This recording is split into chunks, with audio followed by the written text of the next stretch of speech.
ಯತ್ನಾಳ್ ಒಂದು ಬಣ ಕಟ್ಟಿಕೊಂಡಿದ್ದಾರೆ, ಹೋರಾಟವನ್ನು ಮಾಡ್ತಾ ಇದ್ದಾರೆ. ಯತ್ನಾಳ್ರನ್ನ ಉಚ್ಚಾಟನೆ ಮಾಡಬೇಕು ಅಂತ ಹೇಳಿ ವಿಜೇಂದ್ರ ಬಣದ ಕಡೆಯವರು ಜೋರಾಗಿ ಮಾತಾಡ್ತಾ ಇದ್ದಾರೆ, ಪ್ರೆಸ್ ಮೀಟ್ ಮಾಡ್ತಾ ಇದ್ದಾರೆ. ಇದೆಲ್ಲ ನಡೀತಾ ಇತ್ತಲ್ಲ, ಇನ್ನೇನು ಯತ್ನಾಳ್ರ ತಲೆದಂಡ ಆಗೇ ಹೋಯಿತು, ಬಿ ಜೆ ಪಿಯಿಂದ ಕಿತ್ತು ಹಾಕ್ಬಿಡ್ತಾರೆ ಅವ್ರನ್ನ ಅನ್ನೋ ರೀತಿಯಲ್ಲಿ ವಾತಾವರಣ ಸೃಷ್ಟಿಯಾಗಿತ್ತು. ಆದರೆ ಇವತ್ತಿನ ಬೆಳವಣಿಗೆಯನ್ನು ಗಮನಿಸಿದ್ರೆ ಅಂತಹ ಯಾವ ಲವಲೇಶದ ಸುಳಿವು ಕೂಡ ಇಲ್ಲ.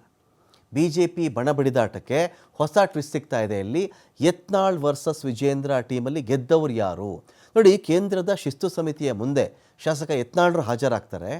ಏಕಾಏಕಿ ಒಂದು ಕಡೆ ಸೈಲೆಂಟ್ ಆಗಿಬಿಡ್ತಾರ ಬಸನಗೌಡ ಪಾಟೀಲ್ ಯತ್ನಾಳ್ ಅವರು ಯಾವುದೋ ಕಾರಣಕ್ಕೆ ಆಕ್ರೋಶದಲ್ಲಿರಬಹುದು.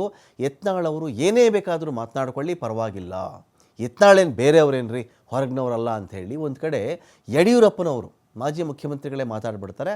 ಯತ್ನಾಳ್ ಕೂಡ ತೀರಾ ಏನೋ ತಲೆ ಮೇಲೆ ಬಂಡೆ ಬಿದ್ದವರಂತ ಇರಲಿಲ್ಲ.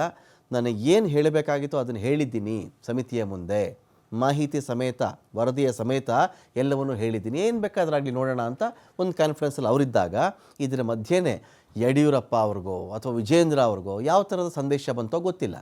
ಯಡಿಯೂರಪ್ಪನವ್ರು ಇದಕ್ಕಿದ್ದಂಗೆ ಮಾತಾಡ್ಬಿಡ್ತಾರೆ, ಏನು ಯತ್ನಾಳ್ ದೂರದವರ, ನಮ್ಮ ಪಕ್ಷದವರೇ ಅವರು, ಕೋಪ ಇರುತ್ತೆ, ಕೆಲವು ವಿಚಾರಕ್ಕೆ ಅಸಮಾಧಾನ ಇರುತ್ತೆ, ಆದರೆ ಅವರು ಹೊರಗಿನವರಲ್ಲ, ನಮ್ಮ ಪಕ್ಷದವರೇ ಅಂತ ಹೇಳಿ ಯಡಿಯೂರಪ್ಪನವ್ರು ಒಂದು ಕಡೆ ಮಾತಾಡೋಕ್ಕೆ ಶುರು ಮಾಡಿಬಿಡ್ತಾರೆ. ಸೊ ಒಂದು ರೀತಿ ಸಮಾಧಾನದೊಂದಿಗೆ ಇದು ಸುಖಾಂತ್ಯವಾಗುತ್ತಾ ಅಥವಾ ಯತ್ನಾಳ್ ಅವರು ಈ ಬಾರಿ ಹೈಕಮಾಂಡ್ ಶಿಸ್ತು ಸಮಿತಿಯನ್ನು ಗೆದ್ದುಕೊಂಡು ದಾಟಿಕೊಂಡು ಬಿಟ್ಟರೆ ತದನಂತರದಲ್ಲಿ ಇನ್ನೂ ಕೂಡ ದೊಡ್ಡ ಮಟ್ಟದ ಹೋರಾಟ ಕಾದಿದೆಯಾ ಗೊತ್ತಿಲ್ಲ. ಕಾರ್ಯಕರ್ತರಿಗೆ ಖುಷಿಯಾಗುವಂಥ ನಿರ್ಧಾರವನ್ನೇನಾದರೂ ಹೈಕಮಾಂಡ್ ಮಾಡುತ್ತೆ, ಹೈಕಮಾಂಡ್ ನಿರ್ಧಾರ ಪಾಲಿಸೋದು ನನ್ನ ಕೆಲಸ ಅಂತೇಳಿ ಒಂದು ಕಡೆ ಅಶೋಕ್ ಅವರು ಕೂಡ ಮಾತಾಡ್ತಾರೆ.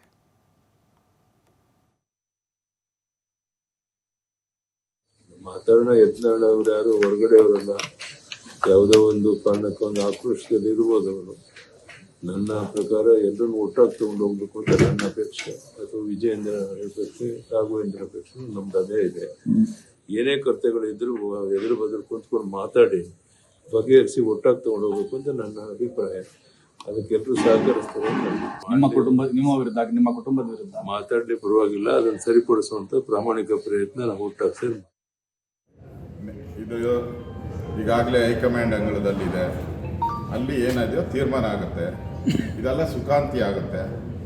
ಆರಾಮ್ಸೆ ನಮ್ಮ ಕಾರ್ಯಕರ್ತರಿಗೂ ಕೂಡ ಸಂತೋಷ ಆಗುವಂಥ ಒಂದು ತೀರ್ಮಾನವನ್ನು ಕೇಂದ್ರದ ನಾಯಕರು ಮಾಡ್ತಾರೆ. ಈಗೆಲ್ಲ ಬಾಲು ಹೈಕಮಾಂಡಲ್ಲಿ ಇದೆ, ಅಲ್ಲೇನು ತೀರ್ಮಾನ ಆಗುತ್ತೋ ಅದನ್ನು ಶಿರಸಾವಹಿಸಿ ಪಾಲನೆ ಮಾಡೋದು ಅಶೋಕನ ಕರ್ತವ್ಯ, ಪಾರ್ಟಿಯ ಕಾರ್ಯಕರ್ತರು.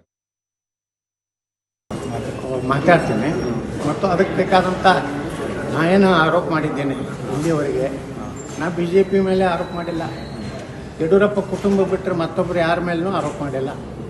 ಅಶೋಕ್ ಬಗ್ಗೆ ನಾ ಮಾತಾಡಿಲ್ಲ, ಜಗದೀಶ್ ಶೆಟ್ಟರ್ ಬಗ್ಗೆ ಮಾತಾಡಿಲ್ಲ. ಸದಾನಂದ ಗೌಡ ಮೊನ್ನೆ ಮಾತಾಡಿದ್ದಕ್ಕೆ ಸರಿಯಾದ ಉತ್ತರ ಕೊಡೋದು ಬಹುತೇಕವಾಗಿ ನಾನು ಭಾರತೀಯ ಜನತಾ ಪಾರ್ಟಿ ಪಕ್ಷದ ಬಗ್ಗೆ ಆಗಲಿ, ರಾಷ್ಟ್ರೀಯ ನಾಯಕರ ಬಗ್ಗೆ ಆಗಲಿ, ಕರ್ನಾಟಕದ ಯಾವ ನಾಯಕರ ಬಗ್ಗೆ ನಾನು